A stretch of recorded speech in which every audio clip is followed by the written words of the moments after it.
दोस्तों, भारतीय संविधान की विकास यात्रा में आज हम जानेंगे पिट्स इंडिया एक्ट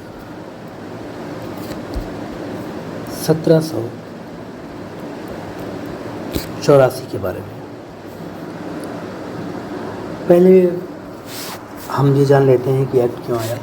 जैसा कि आप जानते हैं कि 1773 में रेगुलेटिंग एक्ट पारित होता है, तो लगभग 10 वर्षों में ज़रूरत महसूस हुई कि उनमें जो कमियां हैं उनको सुधारा जाए। तो एक सामान्य प्रक्रिया होती है, कोई भी कानून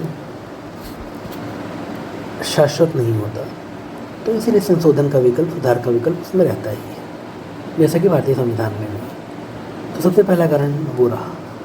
दूसरा, 1776 में अमेरिका का स्वतंत्रता संग्राम शुरू होता है और ब्रिटेन एक तरीके से वहाँ उस उपनिवेश को, अमेरिकी उपनिवेश को खो देता है, जो कि इसके आगे एक बड़ा जरिया रहता है। और भारत में भी जगह जगह टीपू सुल्तान, निजाम, मराठे, तमाम विद्रोह चल ही रहे थे। तो उसको देखते हुए ब्रिटिश कंपनी को यह महसूस हुआ कि भारतीय उपनिवेश में हम कहीं ना खो दें, इसलिए भारत पर अपने नियंत्रण को मजबूत रखने हो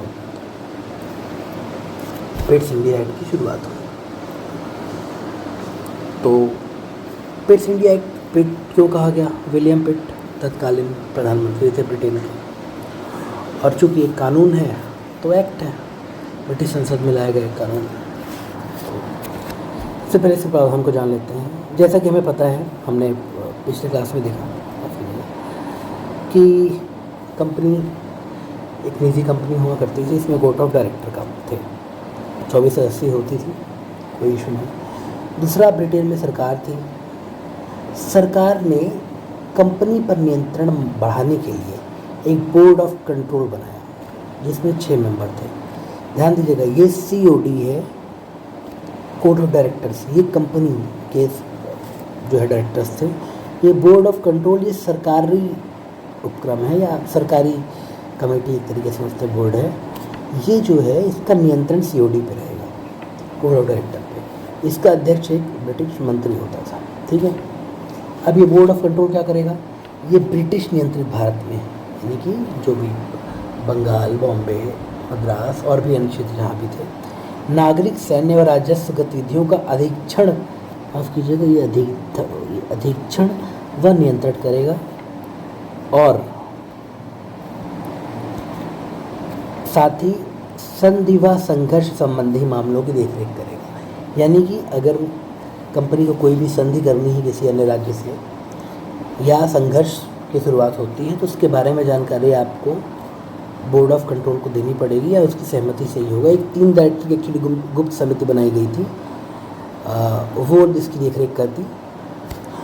और पत्रों को, जो भी भारत से पत्र प्राप्त होंगे ब्रिटिश कंपनी को, वो रखना अनिवार्य होगा BOC के सामने।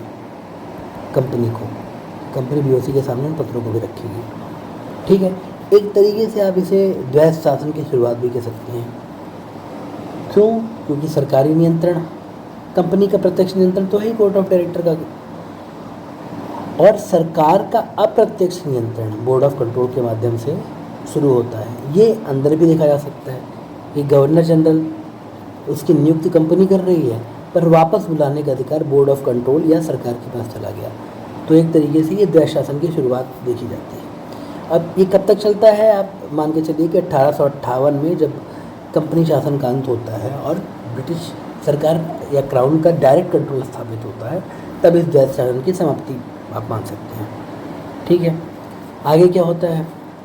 गवर्नर जनरल, बंगाल में मैंने बताया था कि बंगाल में रेगुलेटिंग एक्ट के माध्यम से बंगाल के गवर्नर को गवर्नर जनरल उपनाम दिया गया। पहले रेगुलेटिंग एक्ट में उसे बॉम्बे और मद्रास प्रेसिडेंसी के पर्यवेक्षण का अधिकार था, पर अब बंगाल के गवर्नर जनरल को बॉम्बे और मद्रास प्रेसिडेंसी पे पूर्ण नियंत्रण दिया गया।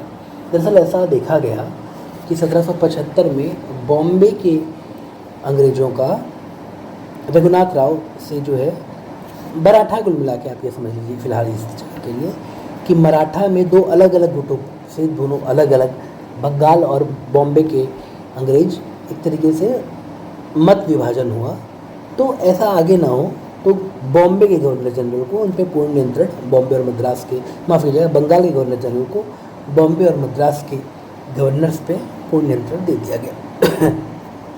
अब पहले ये भी था कि कार्यकारिणी का निर्माण किया गया था रेगुलेटरी एक्ट में, उसमें पहले 4 सदस्य हुआ करते थे, उनको घटा के 3 कर दिया गया। उसमें एक मेंबर मुख्य सेनापति भी रहेगा, ये है ठीक। और इन मेंबर्स का चयन जो होगा अनुबंधित सिविल सेवा, ठीक है, तो ये जैसे कि अभी ये ब्रिटेन में परीक्षा आयोजित होती या सिविल सेवा की, वो उसी से जो है कुल मिला के उनकी नियुक्ति या चयन होता था, ठीक है। और एक बड़ा ये कि जो कंपनी के भारत में अधिकृत प्रदेश थे, ठीक है, अब वो ब्रिटिश अधिकृत भारतीय प्रदेश कहे जाने लगे। इसका मतलब ये रहा कि ब्रिटेन ने भारत पे अपने अधिकार की एक तरीके से घोषणा कर दी है, या अपना एक उपनिवेश सरकार द्वारा, ब्रिटिश सरकार द्वारा माना जाने लगा है इसको। तो फिलहाल ये था महत्वपूर्ण। कुछ चेंजेस जो इसमें सुधार के तौर पे देखे गए जो बड़े नहीं थे। 1786 में कॉर्नवालिस ने कहा कि भाई मैं काउंसिल के सदस्यों पे विशेष मामलों में उनकी बहुमत को ना मान के वीटो कर सकता हूँ। कॉर्नवालिस के लिए ये व्यवस्था की गई। साथ ही कॉर्नवालिस ने ही 1786 में कमांडर इन चीफ का पद भी खुद रख लिया, ठीक है, मैं कमांडर इन चीफ भी हूँ, यानी सेनापति भी मैं ही। 1793 में कुछ बड़ी चीज़ें, पहले तो कंपनी, भाई ब्रिटिश कंपनी है, वो कॉन्ट्रैक्ट के थ्रू आती है। 20 वर्षों तक उनका अनुबंध पत्र बढ़ा दिया गया। 20 वर्षों तक आप किसी कंपनी का एकाधिकार है, यानी कोई कंपनी भारत में प्रवेश नहीं करेगी, ऐसा जो है 1793 में डिसाइड किया गया। 20 वर्षों तक एकाधिकार बढ़ाया गया। साथ ही जो कॉर्नवालिस को वीटो प्राप्त था, वीटो की शक्ति ये सभी गवर्नर जनरल तक एक्सटेंड कर दी गई, यानी कोई भी गवर्नर जनरल, सभी गवर्नर जनरल्स को वीटो पावर मिलेगी।